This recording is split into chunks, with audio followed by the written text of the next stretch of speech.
Maintenant, bienvenue à tous. Nous sommes à Éphèse, l'une des villes antiques les plus importantes de Rome. Éphèse était la capitale des territoires asiatiques, de l'Empire romain, et une grande ville. C'était la troisième plus grande ville des territoires généraux de Rome. Et dans cette ville, il y a l'Agora d'État, l'Agora du peuple, les immenses bains à l'entrée et à la sortie, la rue des Curettes, le temple d'Adrien, et juste à côté, les fontaines de Trajan, les fontaines de Domitien, et de l'autre côté, les temples de Dioclétien. Il y a tellement d'œuvres ici, c'est-à-dire que tous les noms célèbres qui viennent à l'esprit quand on pense à Rome ont laissé leurs œuvres ici et ont agrandi la ville. Et ce n'est pas seulement ici à Éphèse que l'on trouve ces villes de l'Antiquité romaine, vous savez. Il y a Aspendos, il y a Sagalassos, il y a Aphrodisias, les lieux situés à Savdarissar. Il y en a tellement d'autres endroits. En dehors de nos frontières en Turquie, il y a beaucoup de villes de l'Antiquité romaine. Et dans une ville romaine, il y a toujours un théâtre. Je vais vous y emmener dans un instant. Dans de nombreuses villes romaines où il n'y a pas de caserne, il y a un hippodrome.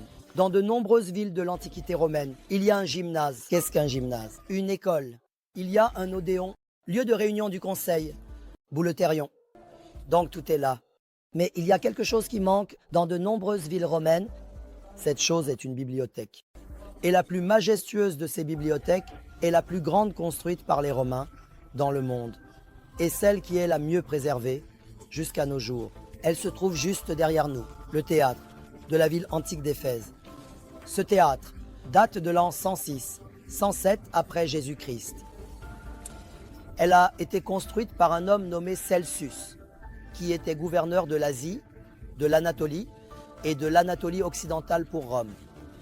Celsus était un homme très riche et très fortuné, et il voulait ne pas être oublié après sa mort. Mais c'était aussi un homme de grand caractère. Il a dit qu'il voulait faire connaître ses valeurs au monde à travers la bibliothèque et ne pas être oublié. Il a vraiment atteint son objectif. Regardez, cette bibliothèque que vous voyez a été achevée par son fils après la mort de Celsus. Son fils l'a terminée, l'a agrandie. Et à travers cette bibliothèque, je dis, moi, 1100, regardez, 1106, 1107. Nous sommes en 2020 maintenant. Plus de 1000 ans se sont écoulés depuis cet événement et nous continuons à évoquer et à parler de Celsus avec ferveur. Approchons-nous tous ensemble de la bibliothèque maintenant.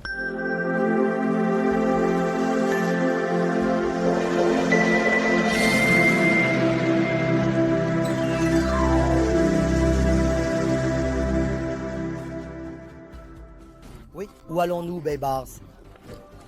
Où allons-nous? À la bibliothèque de Celsus. Oui, c'est un bâtiment impressionnant.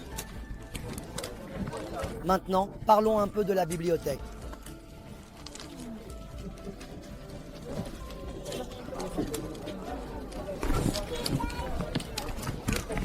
Oui, cet endroit est vraiment beau. Laissez-moi vous amener tous ici.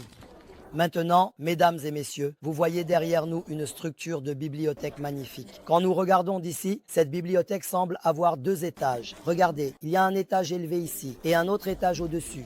Cependant, nous allons bientôt entrer à l'intérieur. Lorsque nous entrerons, vous verrez que cette bibliothèque est en fait un bâtiment à 3 étages de l'intérieur.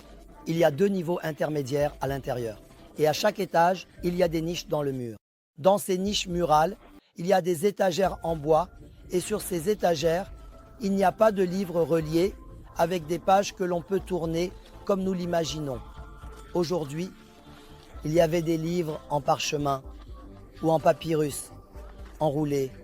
À l'époque, les livres ne s'ouvraient pas comme les nôtres. Ils s'ouvraient ainsi. Ils étaient enroulés les uns autour des autres. Il y avait une attache à leur extrémité. L'attache était dénouée. Il s'agissait de livres imbriqués qui étaient tenus ouverts et lu de cette manière.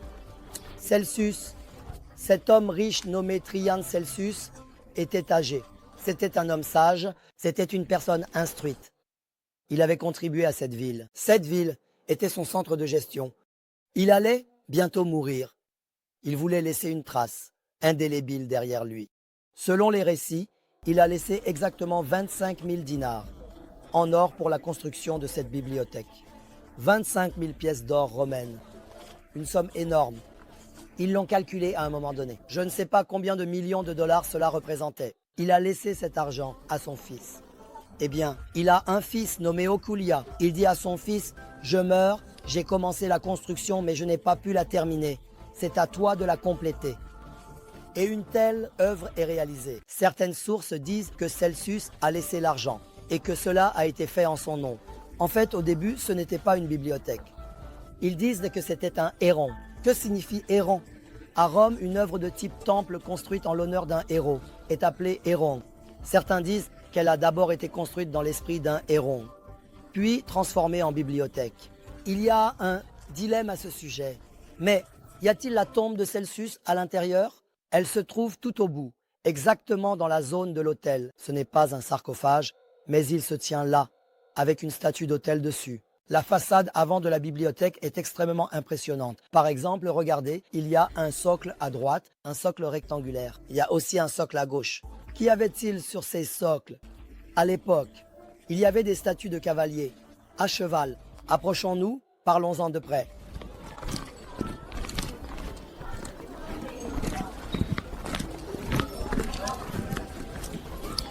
Le sexe de Bob l'éponge. Maintenant, regardez, vous voyez ici un socle. Du même socle, je vous montre comme ceci. Regardez, ici, il y en a un autre du même socle. Il y en a un autre ici. Sur ces socles, il y a des statues de cavaliers à cheval. Il y en a un là-bas. En dehors de cela, regardez ici. Il y a 1, 2, 3, 4 statues de femmes. Les statues de femmes que vous voyez sont les nymphes de Zeus.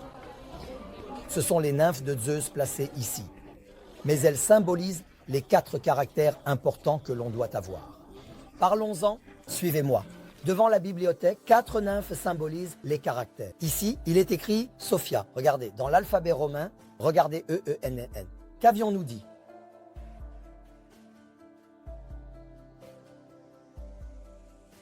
Ceci. Nous ne sommes pas encore entrés dans la bibliothèque. Regardez d'abord la bibliothèque. À voix haute, nous sommes sous la façade des colonnes.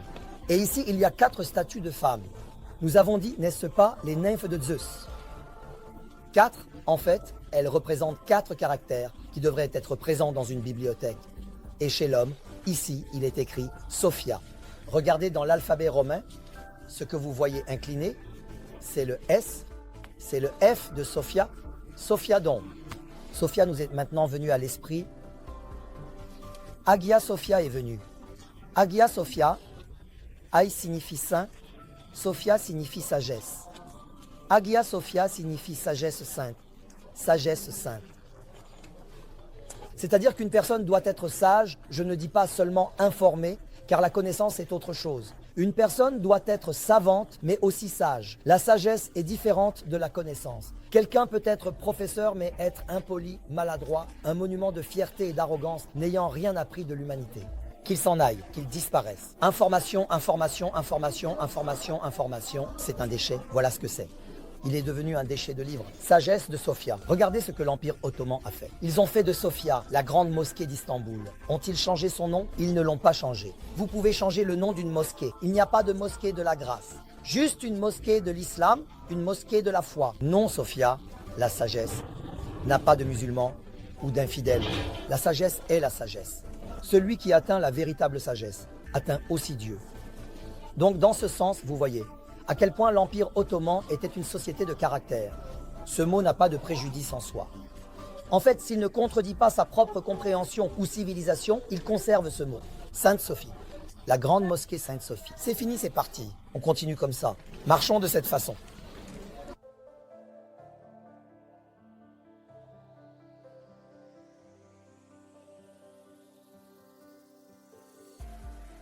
Dans l'alphabet romain, la lettre P se prononce comme un R. Ici, on lit Apet, n'est-ce pas? Nous l'avons lu comme un animal de compagnie. Cependant, cela se lit PR. Alors, qu'est-ce que cela devient? Arrête, H. La lettre est une voyelle lettre. Arrêta. Le nom est arrêté. Allez, arrêter, c'est-à-dire vertu, être vertueux. Une personne doit être informée et en même temps vertueuse. C'est-à-dire qu'elle doit savoir parfaitement comment agir en toute situation. Vertu. Continuons, passons au 3e. Arrêta, à l'abeille, à l'abeille. Ce sont des copies. Je vais expliquer cela. Malheureusement, ce sont des copies.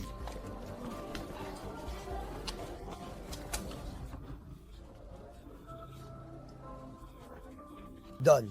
Enoia. Que signifie Enoia? Cela signifie jugement. Une personne doit avoir un sens du jugement. C'est-à-dire qu'il y aura de la vertu, il y aura de la sagesse. Jugement. Autrement dit, si vous ne savez pas comment et où vous comporter, si vous n'avez pas cette capacité de jugement, cela ne sert à rien. Vous échouerez. Jugement, le troisième. Cela doit aussi être présent. Et ceci, il y en a un quatrième. Mise en quatrième position. Selon nous, ce qui doit venir en premier à la quatrième place. Voyons ce que c'est. Regardez, qu'avions-nous dit? N'était-ce pas la lettre sur la tête de Sophia? Ça donnait le S. Ça donne la lettre P. Ça donnait le S. Épisto. Que donnait ce H? Ça donnait le E. Épistome.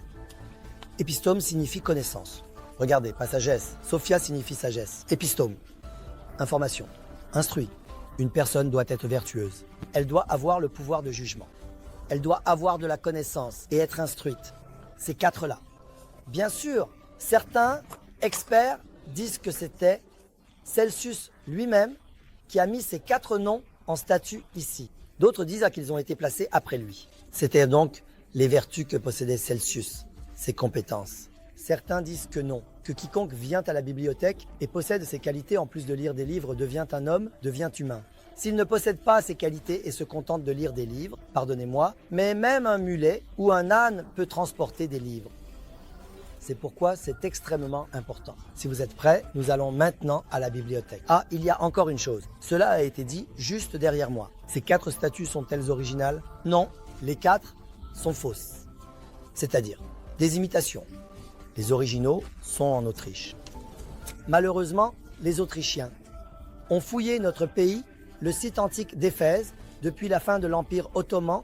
Notre gouvernement leur a donné la permission. Ils fouillent encore. Qui mène actuellement les fouilles d'Éphèse? Toujours l'Autriche. Êtes-vous déjà allé à Vienne? Quand vous allez à Vienne, il y a le palais de la Hofburg, en plein centre de Vienne. Dans un coin du palais de la Hofburg, vous verrez un immense musée, avec l'inscription Ephesus. Tous les objets à l'intérieur de ce musée proviennent des fouilles autrichiennes de 150 ans où les Autrichiens ont creusé et dit « J'ai creusé, j'en ai laissé une partie pour toi, j'en ai pris une partie et les ont emportés. » Par exemple, les originaux des quatre statues se trouvent dans ce musée.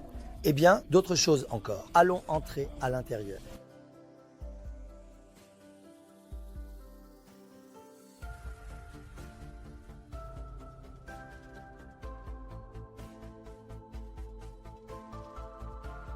Voici la partie intérieure de la bibliothèque de Celsus. Regardez, votre conception d'une bibliothèque ressemble probablement à cela. Vous voyez des niches sur les murs. Bien qu'aujourd'hui, il y ait des panneaux d'information à l'intérieur, normalement, il y avait des étagères en bois, entre elles. Et sur ces étagères, des parchemins enroulés. Le parchemin est un papier en tissu inventé par les Romains à Pergame. Il y a aussi le papyrus. Papyrus. Celui-ci est fait de feuilles. Connais-tu le parchemin? Il y a aussi le papyrus, un papier spécial, découvert par les Égyptiens, fabriqué en traitant la feuille d'une plante. Par exemple, nous sommes tous curieux de la bibliothèque d'Alexandrie. Il y avait l'une des bibliothèques les plus célèbres du monde à Alexandrie. Et malheureusement, cette bibliothèque a été incendiée. Pendant des années, on nous a raconté un mensonge. On disait que, sous le règne de Hazreti Ömer, les armées islamiques ont conquis l'Afrique du Nord. L'Égypte a été conquise par la main de Amr ibn As. Après la conquête, les musulmans ont incendié la bibliothèque d'Alexandrie. C'était un énorme mensonge. La bibliothèque d'Alexandrie a été détruite à la fin des années 300, après JC, sur ordre de l'empereur romain Théodose Ier. Car voyez-vous, à l'époque de Théodose, Rome avait pleinement intégré le christianisme. Théodose était un chrétien fervent et radical. Cependant, il entendait constamment des nouvelles de révolte à Alexandrie, une révolte continue. Et il envoie des messages à ses administrateurs là-bas pour demander. Il demande pourquoi les troubles ne cessent-ils jamais à Alexandrie? Que se passe-t-il? Savez-vous ce qu'ils disent? Ils disent, monsieur, la bibliothèque d'Alexandrie est une bibliothèque datant de l'époque antique et elle contient des œuvres importantes de l'époque antique. Le peuple se nourrit de ses œuvres. Et en se nourrissant, ils ne se soumettent pas à notre christianisme. Ils ne l'acceptent pas. Le peuple est conscient, informé. Le christianisme de Théodose n'est pas celui que Jésus-Christ a apporté. Les hommes l'ont transformé en autre chose, parce qu'ils pensent à leurs propres intérêts. Leur titre, leur siège. Le peuple n'accepte pas. Que dit Théodose? Il dit de détruire. Je vous ai parlé d'un film ce matin. Agora, veuillez regarder ce film. Ce film se déroule à l'époque de Théodose, dans les années 360 après Jésus-Christ. Il nous raconte la destruction de cette bibliothèque à cette époque. Et en l'an 400, il y a la fille du principal administrateur de cette bibliothèque, Hypatie. Vous pleurerez beaucoup pour Hypatie. Hypatie était une femme qui n'acceptait pas le christianisme, mais ne renonçait pas non plus à la science. Elle fut la première à exprimer à haute voix que le monde tourne sur une orbite elliptique. Et les fanatiques et les bigots de l'époque ont tué Hypatie en la lapidant. Bien que j'ai révélé la fin du film, je n'avais pas le choix. Peut-être devrions-nous réciter une prière pour l'âme d'Hypatie ou quelque chose du genre. Vous terminez le film dans cet état d'esprit, vous voyez? Yassine, nous nous demandons si nous devrions réciter le Yassine pour son âme dans cet état d'esprit. Nous ne savons pas vraiment. Peut-être qu'elle n'était pas une païenne de son temps. Peut-être qu'elle avait aussi touché à une religion monothéiste éclairée. Nous ne savons pas. Mais elle a été lapidée à mort par des fanatiques chrétiens. Hypatie était une femme incroyable. Si un film a été fait sur la bibliothèque d'Alexandrie, nous nous adressons aux autorités ici. S'il vous plaît, est-ce que nous sommes ignorés pour l'amour de Dieu? Nous attendons d'urgence le film sur la bibliothèque d'Éphèse. Cependant, nous devons trouver quelques personnages ici, comme ça. Vous savez, il doit y avoir des méchants dans le film pour faire avancer l'intrigue. Si vous êtes prêts, nous arrivons. Faisons-le vraiment. Évacuez cet endroit. Regardez, il y a ici un incroyable monument funéraire. Regardez, il y a un trou ici. Cela nous permet de regarder vers le bas. Il y a aussi un trou ici. L'intérieur de ces deux trous que vous voyez s'ouvre sur la chambre funéraire. Si nous pouvions entrer ici, nous verrions un immense sarcophage très orné. Qui repose dans le sarcophage? C'est Celsus.